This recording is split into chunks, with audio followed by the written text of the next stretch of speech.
Fires and floods, a tale of two states. California, North Carolina, East Coast, West Coast. What the heck is going on? Hi folks, I'm Paul, and this is my take.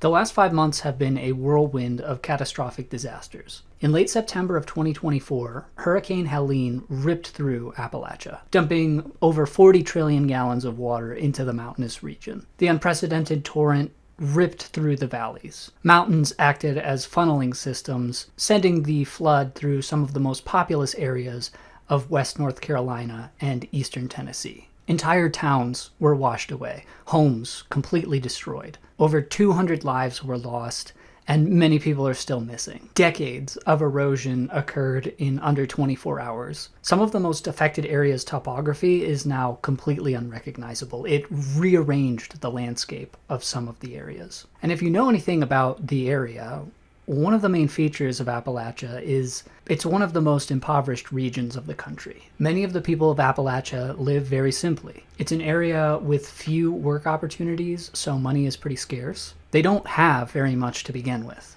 And so you might ask, why don't they move? Why don't they go somewhere where they could live easier? And while there are many answers to that question, I think the most important one is that the people of Appalachia understand something that unfortunately a lot of other Americans don't. Heritage, roots. Many of the people of Appalachia have a connection to the land that most other Americans don't. Their families have lived and died in those mountains for generations, hundreds of years. Entire families are buried there. Some families' presence date back to before even the founding of the country. And there's something sacred about that. To a lot of people in the region, being able to recognize that, to maintain that, to have that, it's more important than money. It lasts much longer than money does. And when the hurricane hit, they were completely unprepared. Because a storm of this degree is entirely unprecedented. Nobody could have anticipated it. A hurricane traveling that far north, carrying that much water, and then just stopping in one area and dropping it all in a mountainous region. It's something that doesn't happen. There's no way the people of North Carolina or East Tennessee could have prepared for it, even if they knew it was coming. Infrastructure is not equipped to handle it. They don't have the resources to weatherproof their homes to that degree because nobody does. The devastation was immeasurable, completely unexpected, and it has left thousands of people destitute. This week, we witnessed another devastating environmental disaster, this time with the fires in Los Angeles. As of me making this video, there have been 10 recorded fatalities, hundreds of thousands of people have had to evacuate their homes, and firefighters are still struggling to contain the blaze. The devastation in the Palisades is heartbreaking. Entire neighborhoods have burned to the ground. Some people have lost absolutely everything. And it's difficult to say just how much damage these fires will have caused once they've subsided.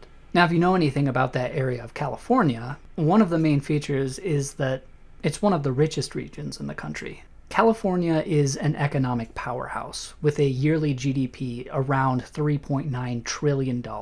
That's over 100 times that of the multi-state region that is Appalachia. It's one of the largest, most powerful economies in the world. Another main feature of California, especially the Los Angeles area, is that it's very arid, it's very dry, and these conditions elevate the possibilities of fires occurring. And California and much of the western United States have been combating fires for decades. This is a common occurrence, especially for California. Some of the biomes actually even require fires in order for them to maintain a healthy ecosystem. I actually learned that when I went to Sequoia National Park. It was interesting. But the fact that fires are commonplace in California doesn't discount the destruction that they've caused. The other day, President Biden announced that the federal government would be pulling out all of the stops in order to help the people of LA affected by these fires. The cost to reestablish order, clean things up, get things the way that they are supposed to be in LA would be 100% covered by the federal government. I heard that and I said, good. These are Americans who need help. I'm very supportive of my tax dollars going to help other Americans in need. But I couldn't help but compare it to the response to North Carolina after the flood. There was no rush to cover the cost of the catastrophic damage to the people of Appalachia. In fact, FEMA announced that they didn't have the funds to really help these people at all. There are still hundreds to thousands of people in North Carolina who still need help, and the federal government has either dragged their feet the entire time or have actively prevented help from getting to these people. And while I don't want to assume political motives for this, I kind of have to. There's documentation showing that federal response teams were told to avoid houses and properties that had Donald Trump signs on them. Why? Why would they do that? If there are Americans in need of help, and Americans are funding your operation to help Americans, why would a political sign stop you from doing so? The whole lack of response to help the people of Appalachia really does seem to be politically motivated, especially when compared to the rapid response to the issues in California.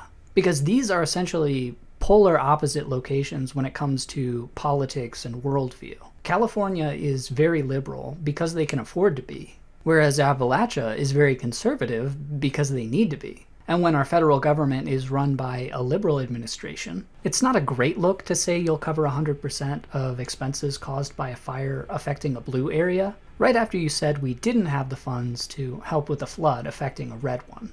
I want everyone in Appalachia to have their lives restored to as close as possible from before the hurricane, and I want the same for the people of LA.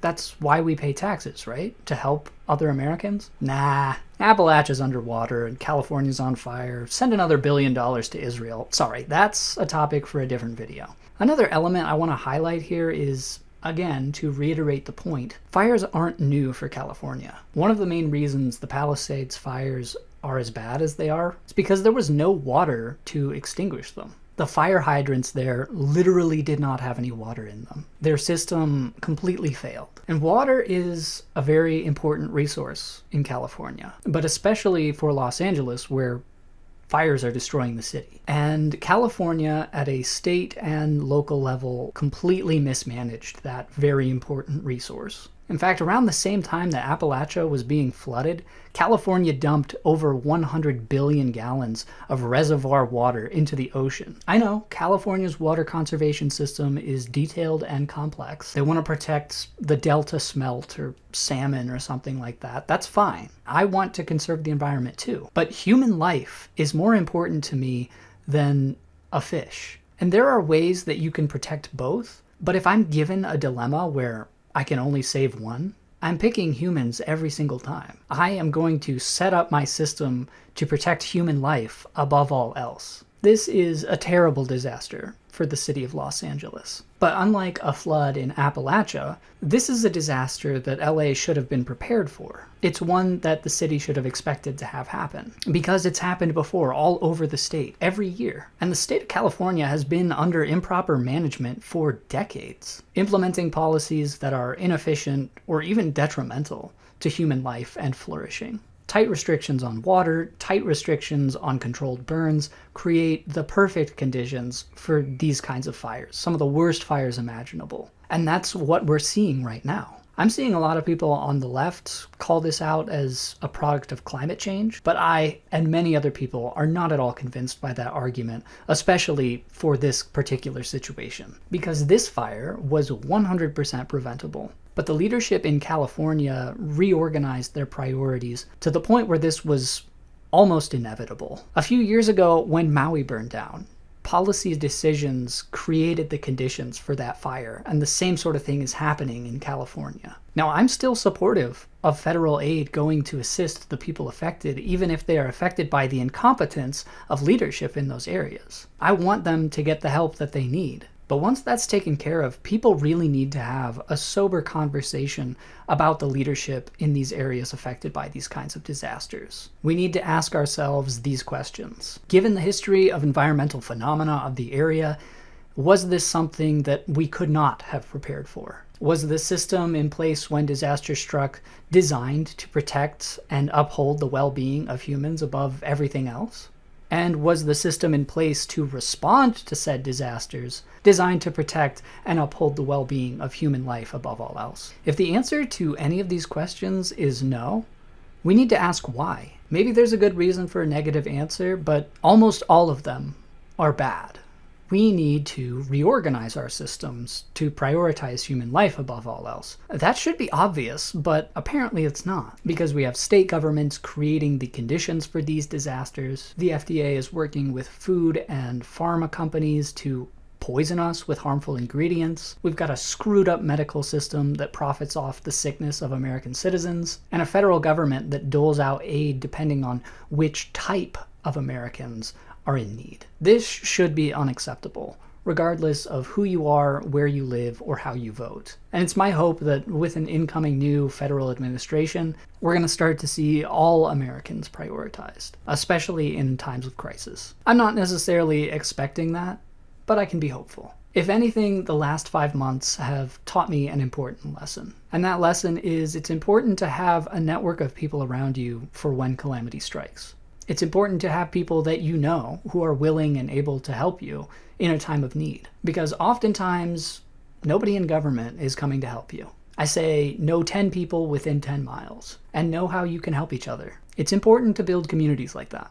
Meet your neighbors, learn their names, be on good terms with them, and be a good neighbor to them, because you are all far more likely to be there to help one another than the state or federal government. That's all I've got for today, but I would love to hear your thoughts. What do you think? Do you think it's fair to compare these two events and the response to them? Why or why not? As always, if you enjoy my content and want to keep up with me, I would really appreciate it if you liked and subscribed. I hope you're all having a fantastic day, and I will see you all next time.